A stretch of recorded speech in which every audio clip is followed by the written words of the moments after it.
This channel does not promote any violent, harmful, or illegal activities. All content provided by this channel is meant for an educational purpose only. UEM Jaipur is a perfect target for prospective students aspiring for good jobs, good education with future-ready skills.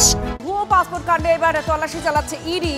চাকদার পড়ারি গ্রামে ED হানা দিয়েছে একজন কাঠ মিস্ত্রির বাড়িতে। বিপ্লব সরকার তার নাম।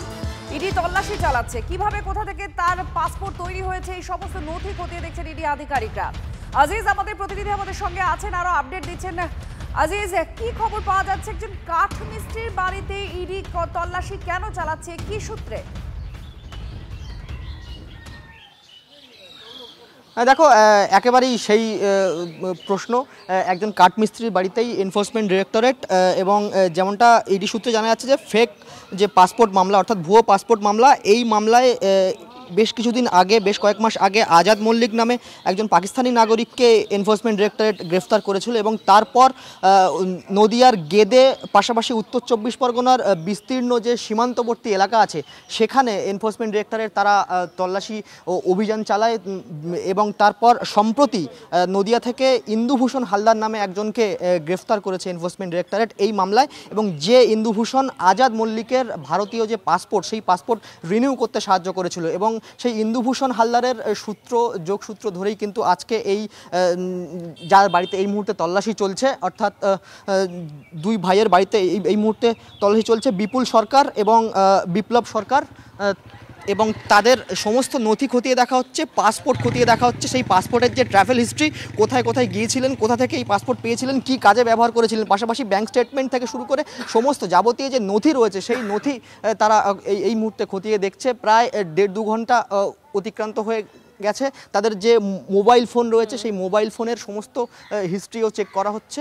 সব মিলিয়ে এনফোর্সমেন্ট ডিরেক্টরেট এবং এই বাড়ি, তুমি যদি দেখো, আদ্যপান্ত একটা সাধারণ বাড়ি, কাঠমিস্ত্রির বাড়ি। এবং স্থানীয় সূত্রে যেমনটা জানা যাচ্ছে যে তারা দুই ভাই কাঠমিস্ত্রি, বাবা মা রয়েছেন এবং 2জন ছেলে মেয়ে রয়েছে। তাদের প্রত্যেকেরই যে সমস্ত নথি রয়েছে সেই নথিগুলি খতিয়ে দেখা হচ্ছে এবং কি কারণ, কোথা থেকে পেয়েছেন, কিভাবে ব্যবহার করেছেন, কোথায় ব্যবহার করেছেন সেই আজিজ আমাদের প্রতিনিধি জানাচ্ছিলেন। আপনারা তল্লাশি ছবিও দেখতে পাচ্ছেন। একজন কাঠ মিস্ত্রির একেবারে সাদামাটা বাড়ি, সেই বাড়িতেই হানা দিয়েছেন ইডির আধিকারিকরা। মূলত পাসপোর্ট জালিয়াতি কাণ্ডে যে তদন্ত ইডির তরফ থেকে করা হচ্ছে, সেখানেই তদন্ত সূত্রে এই কাঠ মিস্ত্রির বাড়িতে তারা হানা দিয়েছেন। কোথা থেকে পাসপোর্ট তৈরি হয়েছে, এই পাসপোর্ট নিয়ে কোথায় কোথায় তিনি ট্রাভেল করেছেন, এই সমস্ত বিষয়গুলোই মূলত জানার চেষ্টা করছেন ইডি আধিকারিকরা। বাড়িতে ঢুকে আদিবাসী মহিলাকে বেধড়ক মারধর করা হয়েছে, এমনই অভিযোগ উঠল। তার চিৎকার যখন শোনেন প্রতিবেশীরা, তখন তারা ছুটে আসেন।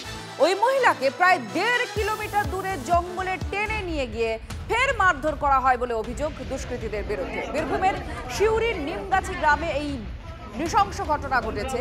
ঘটনাস্থলে পৌঁছে গুরুতর অবস্থায় মহিলাকে উদ্ধার করে সিউড়ি থানার পুলিশ এবং মহিলাকে গণধর্ষণ করা হয়েছে বলে অভিযোগ করছে স্থানীয় বিজেপি নেতৃত্ব। পুলিশের সঙ্গে বচসাতেও জড়িয়ে যান বিজেপির কর্মীরা।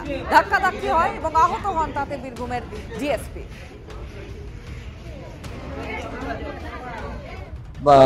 নগরীর যে জাংশন স্থল, সেখানে সিউড়ি উপকণ্ঠে একটি আদিবাসী মহিলা গ্যাংরেপড হয়েছে এবং তার অবস্থা খুব ভয়াবহ, মারাত্মক খারাপ। আমরা নিজে তাকে দেখেছি, কিন্তু তড়িঘড়ি তার টেস্ট বা আদার্স কিছু না করে police junior doctor just observe করেছে, এক্সামিনও করেনি। অবজার্ভ আর এক্সামিনে ফারাক আছে। যেহেতু রেপ ভিক্টিমের নাম করা যাবে না তাই নাম করছি না, তার অবস্থা খুব ভয়াবহ। কোনো রকম ডাক্তারকে দিয়ে রেফার করিয়ে তাড়াতাড়ি বর্ধমান মেডিকেলে রেফার করে পুলিশ তার দায়িত্ব পালন করতে যাচ্ছে। পুলিশের ভূমিকাটা এত নির্লজ্জ, যেন কোনো রকম তাদের ভূমিকা এখান থেকে ওই ভিকটিমকে তাড়াতাড়ি পাঠিয়ে রেফার করে যেন দোষীদেরকে আড়াল করতে যাচ্ছে। সন্ধ্যেবেলায়, একদম সন্ধ্যের সময় একজন মহিলা এবং মেয়েকে, মহিলা অবিবাহিত আছে, তাকে কাজের থেকে ফিরে একদম বাড়ি থেকে কেউ বা কারা এখনো পর্যন্ত সে জ্ঞান ফেরেনি, বলতে পারছে না। মাথা থেতলে মেরেছে তাকে, অজ্ঞান হয়ে আছে। পরিবার যখন জানতে পারে তখন সেই লোকগুলো পালিয়ে যায়। আরো ঠিক মতো বলতে পারছে না এই মুহূর্তে, মহিলাটা অজ্ঞান হয়ে আছে। করছে অনেকে যে চুরি করতে ঢুকেছিল, এটাও হতে পারে, বা কারো এরকমও হতে পারে যে ধর্ষণ করতে ঢুকেছিল, সে হয়তো পারেনি, তাকে থেতলে মেরে দেওয়ার চেষ্টা এরকম করেছে, এরকম একটা মনে হচ্ছে।